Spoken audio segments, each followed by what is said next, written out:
mereka yang keluarkan Asy'ari dari Aswaja, saudara. Padahal Wahabi ini baru lahir abad ke-12. Aswaja udah ada dari awal, saudara, dari zaman salaf. Kok bisa yang lahir belakangan mengeluarkan Asy'ari sebagai as-sawadul a'zam, mayoritas muslimin terbesar di dunia? Tidak ada satu dunia Islam pun yang gak ada Asy'arinya, saudara.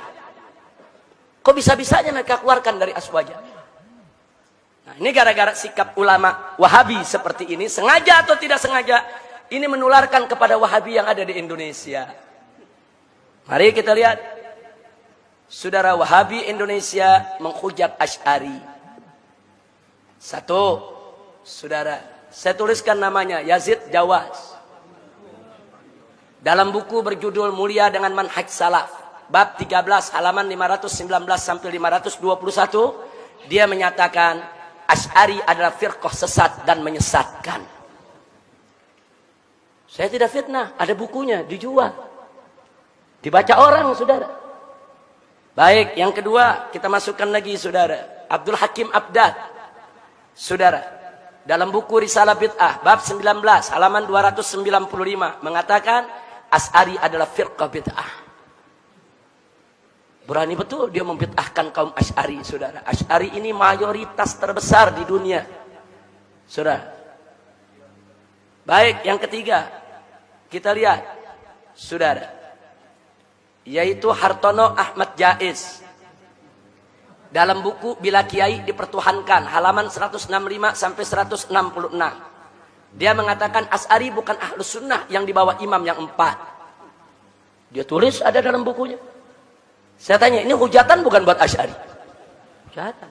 Kita dianggap bukan ahlus sunnah, bahkan dianggap sesat, ahli bid'ah. Kemudian yang keempat, Mahrus Ali, ngaku mantan pengurus NU, saudara. Dia mengarang lebih dari 10 buku. Isi bukunya, saudara, menghantam habis amaliyah kaum Asy'ariyah dari kalangan NU. Jadi mereka sebut tuh yang namanya tabarukan, tawasulan, ziarah kubur, gosidahan, baca nasid-nasid Islami, saudara. Itu semuanya penyakit TBC. T-nya tahayul, saudara, B-nya bid'ah, C-nya khurafat. Dia kasih istilah.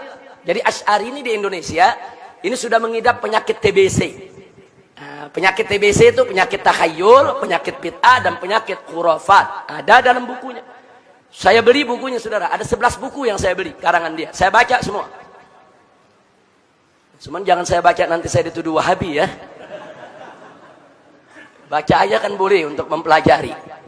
Baik, kita punya. Ini bukunya semua, ini yang kita tuliskan di sini kita punya. Saya nggak berani tuliskan di sini kalau saya nggak punya, saudara. Nanti begitu dituntut, mana bukunya? Saya nggak punya. Ini bukunya semua ada di perpustakaan kita di MS, saudara, Megamendung. Sebagian ada di sini. Baik, yang kelima, Firanda Andirja. Yang keenam, Khalid. Yang ketujuh, Bawazir. Yang kedelapan, Riyad Bajri. Ini semua bisa kita dapatkan dalam YouTube. Anda nggak perlu repot-repot beli, buka YouTube ketemu, tulis saja namanya ketemu, saudara. Nah, sekarang apa yang dilakukan Firanda Andirja? Menghantam habis tokoh Asy'ari yang sangat dihormati di Indonesia, yaitu ulama besar dari Mekah, seorang Sayyid, seorang Syarif, Abuya Sayyid Muhammad bin Alwi Al-Maliki. Dia hantam habis, saudara. Dia tentang semua, bahkan soal cium tangan dia musyrikan, saudara. Silakan dengarkan ceramahnya di YouTube, sudah. Nah, baik. Nah, ini yang baru-baru ini ramai menggugat Sayyiduna dan Minal Aidin. Urusan Minal Aidin yang banyak diamalkan kaum Asy'ari di Indonesia digugat-gugat. Minal Aidin bid'ah lah, enggak nyunnah lah, saudara. Nah, kemudian disindir-sindir, apa tuh Minal Aidin? Selamat kembali. Kembali dari apa? Mesti disebutin dong. Kembali dari Jakarta, kembali dari Surabaya. Masya Allah. Itu ada sindiran macam itu, saudara. Nah, jadi sekali lagi hal yang nggak penting, saudara. Mereka korek, akhirnya timbul perdebatan di mana-mana dan bisa mengantarkan kepada perpecahan. Jadi sekali lagi hal yang nggak penting, saudara. Mereka korek akhirnya timbul perdebatan di mana-mana dan bisa mengantarkan kepada perpecahan. Ini yang belum lama ini rame, saudara, mengatakan kaum Asy'ari itu kalau ba'da sholat tuh baca-baca selawat, saudara, itu lagi nyanyi itu lagu ba'da maghrib namanya. Masya Allah, kenapa usil? Kalau mereka nggak mau zikir bersama, ya nggak usah zikir bersama, nggak usah usil dengan amaliyah saudaranya. Orang NU yang baca selawatan, saudara, orang-orang Asy'ari yang baca-baca gasidah, nggak usah usil. Nah kemudian Riyad Bajri, saudara, oh, ini paling ekstrim lagi nih. Nah, dia katakan demo siapapun sesat dan halal darahnya. Bahkan dalam rekaman lainnya dia katakan apa? Kita ini dituduh Wahabi. Hajar itu yang menuduh kita. Jangan datangi itu. Ngapain kita datangi itu kiai-kiai mereka? Kita hajar habis mereka. Ini termasuk wala dan barra. Jadi artinya kalau ada orang mendatangi Kiai Asy'ari, berarti dia nggak punya barra, nggak punya wala kepada tauhid. Silakan dengarkan, saudara. Jadi saya tidak memfitnah, saya tidak menuduh, saudara. Ini fakta semua ada. Nah, jadi kalau memang saudara-saudara saya di Wahabi yang baik, yang santun, yang selama ini dekat dengan saya, tidak mau saya mengkanter persoalan-persoalan seperti ini, tolong nasihati nih mereka ini. Nasihati saudara-saudara mereka. Jangan mentang-mentang kita diam, mereka terus menindas kita.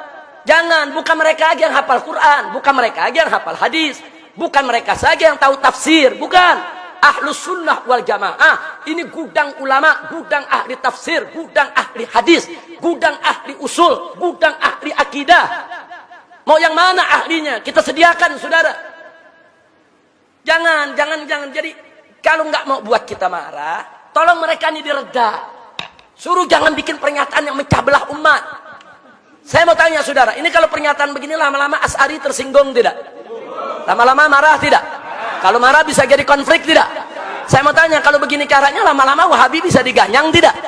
Bisa diperangi tidak? Itu yang kita tidak mau terjadi, saudara. Biarkan perpecahan yang terjadi di Syria, yang terjadi di Irak, yang terjadi di Libya, yang terjadi di Yaman, tidak boleh terjadi di Indonesia. Harus kita jaga Indonesia ini harus aman, tenang, damai. Dan selama Ahlus Sunnah wal Jamaah menjadi mayoritas, saudara, di negara Republik Indonesia ini, kemudian mayoritas ini bersatu, betul-betul mengamalkan akidah, yaitu Ahlus Sunnahnya, insya Allah NKRI ke depan akan menjadi baldatun thayyibatun wa rabbun ghafur.